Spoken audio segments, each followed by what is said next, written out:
remember one casting director who later became a producer.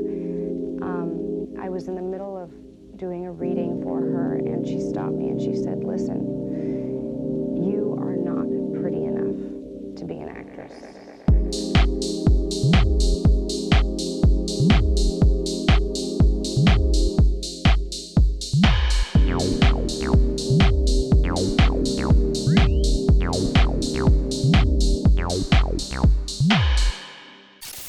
Hey everyone, Julian here, and today I'm going to be showing you how I remade DJ Boring's classic lo-fi house track, Winona. As usual, you can get the project file and samples from the studio for free in the description. And yeah, let's dive in. So the first thing we have here is this noise sample. It sounds like this. And it's pretty simple. The only thing I will say about this is in the original, he had like a very gentle and kind of like smooth one, so that's what I was going for here. And yeah, it adds some nice texture. It's not too harsh. Like I said, it's just very smooth and it sits in the background nicely. So the next thing we have here is this pad, which I made with analog, and it sounds like this. And so this actually isn't too complicated. Basically, it's playing this very simple chord progression, which is just F minor 9 and C minor 9, and then there are these little one-bar pauses in between each chord. But yeah, these chords aren't really too crazy. They may look a little bit complex, but if I mute these top two voices on each of them, you'll see they're just basic minor triads. Like this first one is just F minor and then C minor. And then we just add a minor 7th on top and then a 9th. And that's how you get these kind of chords. So it's actually not too difficult to add those. You can see it kind of follows a pattern. So like we have 1, 2, 3 notes between these first two voices, and then 1, 2, 3, 4 between the second two, and then 1, 2, 3 between the third, and then 4 between the fourth. So like you can see, if you just follow that pattern, it's actually not too difficult to write these kind of chords in. And then like in this case, you can see the second chord is literally just the first one, but down 5 semitones. So yeah, pretty straightforward there. And then for the sound, I made it with analog. What it is it is 2 saw waves. So the first one is, I have the octave set to 0, and the second one, the octave is set to 1. I have a little bit of white noise as well. And that's going into a low pass filter with the frequency set there, a little bit of resonance, no modulation. And then I have the amplitude envelope set like this, so it's just sort of like a brick. You hit the note and it plays, and then when you pause it, it stops. And then I have that going into a vibrato, which is just giving it a little bit of motion. You can see, like, it's just sort of making the pitch warble a little bit and giving it that lo-fi feel. So for the effects, I'll show you without any, and then I'll just kind of turn them on as I go. Here is the sound just coming straight out of analog. So you can hear it's already mostly there. Like, that's pretty much the sound. It's just not very cool sounding yet. It doesn't really have a lot of like vibe to it. It's just kind of like a saw wave pad. So to add that vibe, I have these effects, and the first one is this chorus, which sounds like this. So you can hear this is pretty subtle. It's just adding that nice kind of like smoothness to it. I have the amount and the rate set there, and the dry wet set there. And yeah, that just adds like some kind of watery like smoothness to it. So after that, I have this reverb, which is, again, pretty straightforward. It's just some reverb. One thing I will note, though, is that the K time is pretty high here, because if you see these pauses, I noticed in the original that it kind of, like, rings out during those pauses, so I wanted to add that in here. So after that, I just have a saturator. It's just beefing it up a bit and making it a bit more lo-fi. And then I have that going into this bandpass filter, which I made with EQ8. That sounds like this. So you can hear it's just cutting out the low lows and the high highs, and most of the sound is really happening in this small range of the frequency spectrum anyway, so this might look extreme, but it works fine for this sound. And you'll see I cut off some of the high highs as well, or in this case I guess they're mids, but yeah, I cut those out. It's just a good way to give it that lo-fi sound. Like if you cut out the highest parts of the sound, that's kind of what like a cassette deck and like a tape machine and all that stuff are doing anyway to the sound. So yeah, I did that. And then I just have it sidechained to the kick very lightly. And then I have this auto filter, which is just from the intro. It's just like, yeah, it's just filtering up during there. And so the next sound we have here is this choir sample, which sounds like this. So this is pretty quiet, as you can hear. It's subtle. It just sits in the background, and it adds a bit of texture to the pad. This is the dry sound. So yeah, just like a choir sample. If you have the Korg M1 or like anything like that, I'd recommend looking through there. Like any kind of old school sort of, like, yeah, just old school house kind of sounds, I guess. But yeah, so this is something I noticed in the original. This sample in the background, you can hear it gives it like that kind of interesting sort of like sampled sound that you just really can't get with a synth. So I have that layered in there. It's pretty quiet.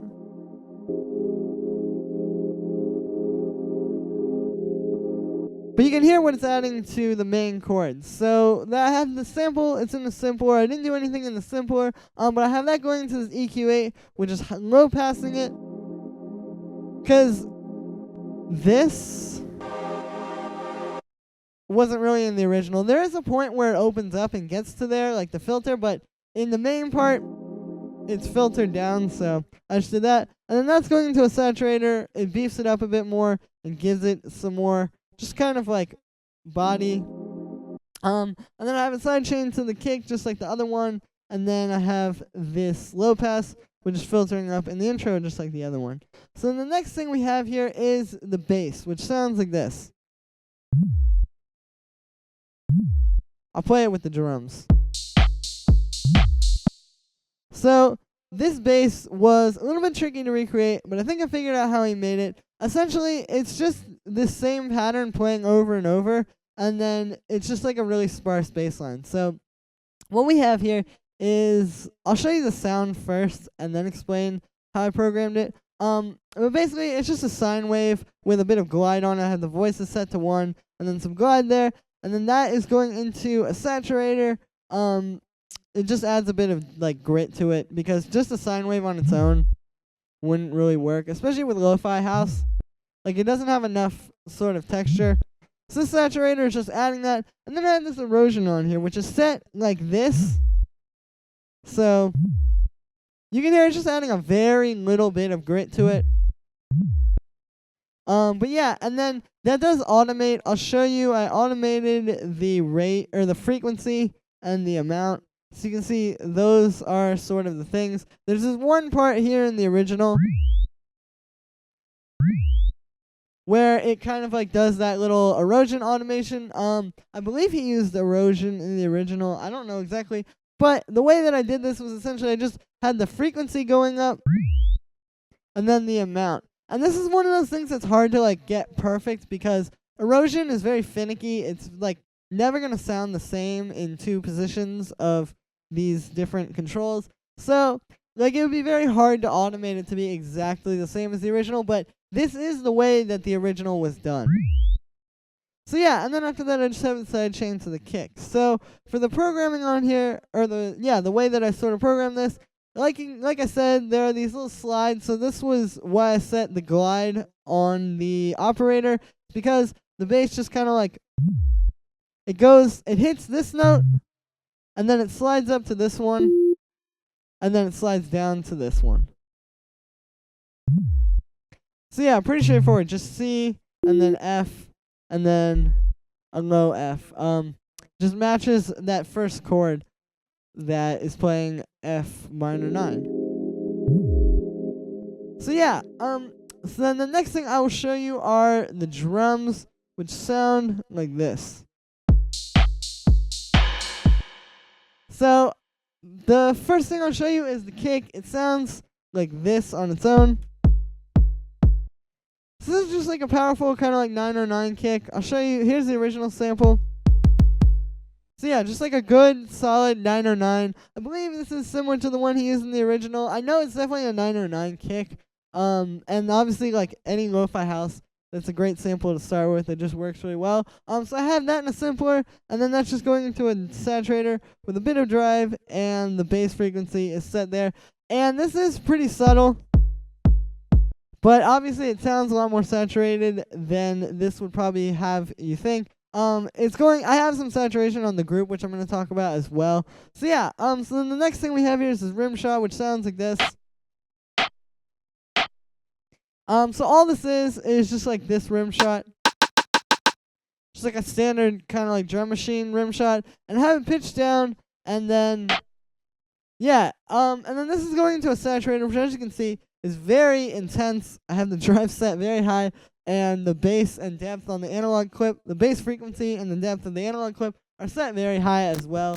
And then I have this going into this EQ8 to just cut out some high end. It's similar to the stuff I was talking about with the pads before, where I was saying like if you cut out the very high highs, it's really good to give it that lo-fi sound. So yeah, and then the next thing I have here is this hi-hat, which sounds like this. So this one was a bit tricky to recreate because the original could have been a sample, or it could have been done. It honestly could have been done with this drum synth machine. I'm not sure if this was out at the time when this was made, but this actually does sound pretty close, and it was relatively easy to get it with this, so that's why I think it could be this. But essentially, I'm using this drum synth hi-hat machine for Max for Live, or module, I guess. If you have Max for Live, this will work, and I'm pretty sure if you have Ableton 10, like any version, you have Max for Live, so you can still open up this project file. But yeah, it's just this drum synth hi-hat. It's under here, the Max instrument. You should have it. And basically, I just set it like this. I have the pitch there, the K there, the volume there, and then the tone there. And this is how I got that kind of like hi-hat from the original. It was a little bit hard to nail down, but I think I got it. Again, it's just about getting that kind of like analog hi-hat sound, and then just dialing in like the pitch and all that. So then after that, I have an EQ8, just cutting out some high highs. You can hear it's pretty essential for this sound. And then I have a bit of reverb, not too much, but this was a pretty long hi-hat in the original, so I wanted to do something to kind of make it ring out a bit longer. And then I had that going into a compressor. And I didn't touch anything except for the threshold on this compressor. It's just a quick thing to make it like a little bit more kind of like lo-fi. And it makes the cymbal like ring out for longer as well, because it's taking those quieter parts and making them as loud as the louder parts at the start of the sound. So yeah, and then on the drum group, I have this. So you can hear it's a saturator. Here's without it. So definitely pretty essential there. So I just have the drive up pretty high, and then the bass frequency of the analog clip is set there as well. This thing really helps to glue the drums together. Like you can hear the kick and the rim shot are really like crunching together when we play this, or when we have this on there. So this is really essential. Like I definitely think that he used something like this in the original. And then the last drum I have here is actually not in the drum group because it just didn't really work in there. But it's this rim shot. So I'll show you. Here's the original sample. So yeah, it's just like a straightforward kind of like rim. I didn't do anything in the simpler. And then I have this going into an EQ8, cutting out the high end, just like with the other drums. And then I have a reverb on there because there are parts in the original, like right here, where it kind of like has this reverb snare. And I believe from listening to the original that it's a different snare, like it's not just a reverb automation on the regular rim shot. So that's why I have that one in there. So then the next thing I will show you here is this 303, which sounds like this. So this is pretty similar to the one from the original. Here's the pattern. So it's just doing like this thing. It's going F to G, and then F an octave down, and then C. It's pretty simple. This layer is really just more about the groove. Like, this pattern has a really, really good groove. That's one thing the DJ Boy nailed with this, is the 303, like, just the way that it sits in this beat.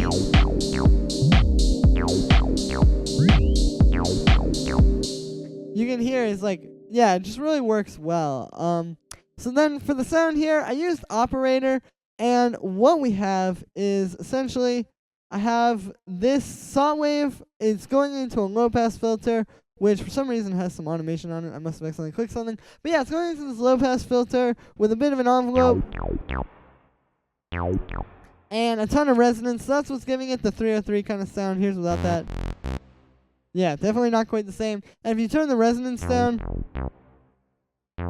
it just kind of sounds like a bass. It's not really like a 303. But when we turn that resonance up, that's how you get that. And this is only a short snippet, so I didn't really do it much here. But I will say, if you automate the frequency and resonance of this like throughout your track, it can really give it a cool feeling. And this is what DJ Boring did in Winona. Like, the 303 is constantly changing. It's always, like, the resonance and the frequency are always being automated, and it just gives it, like, this really cool evolving sound that helps to keep the track going. So after that, I have a very subtle saturator, just have a bit of drive, no analog clip. And then that's going into a reverb, because I heard some reverb on the original. The dry wet is pretty low. And yeah, that's just kind of the sound. And then I have a side change to the kick. It just helps it sort of groove, because it's kind of like pumping with the kick. So then the last thing I'm going to show you here before I show you and talk about the master processing is this. It's just the sample of Winona Ryder talking. Remember one casting director who later became a producer. Remember one, you are not pretty enough to be an actress. So that's pretty simple. It's just a sample from that one Winona Ryder interview. And then I have this ping pong delay here, just automating up at the end, so you can see like it kind of just goes to be an actress. I heard that in the original, so I figured I would do that here. So then the last thing I will talk about here is the master processing, because it's pretty important for this sound. For really like a lot of lo-fi house, but with this track I noticed it really helped to like glue everything together. So on my master here you can see I have some saturation, a little bit of glue compression, and then an EQ cutting out some of the high highs. So I'll show you without any master processing, and you'll see what I'm talking about. It's pretty important.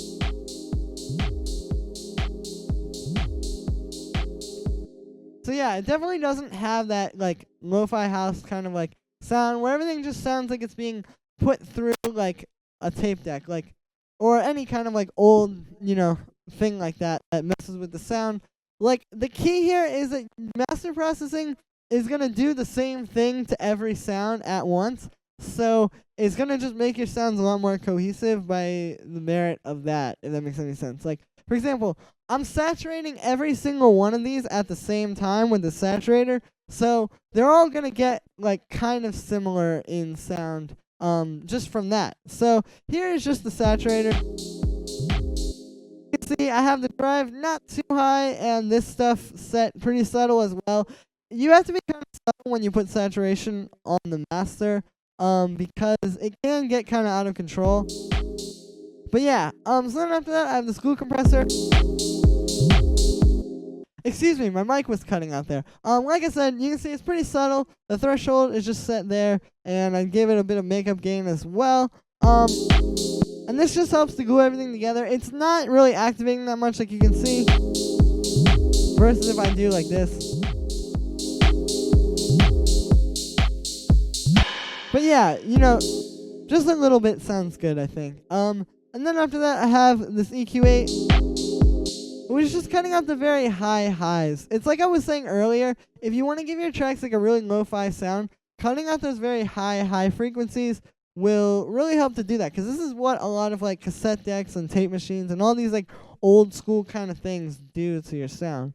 So that's going to be it for today, guys. Like I said, the main things to think about are just like kind of for one, the master processing is very important, and then like all the stuff I was saying about like saturation and just trying to make everything fit together. I just want to make this video to kind of show you guys like these tracks aren't actually that difficult to make, and it's pretty simple if you really just break it down. So thank you again, everybody, for watching. Make sure to like this video if you haven't already, and make sure to subscribe as well. Check out my social media, which is on the screen right now. Once again, you can get the project file and samples from this video in the description for free, so make sure to get that. And yeah, I will see you guys again tomorrow with another tutorial.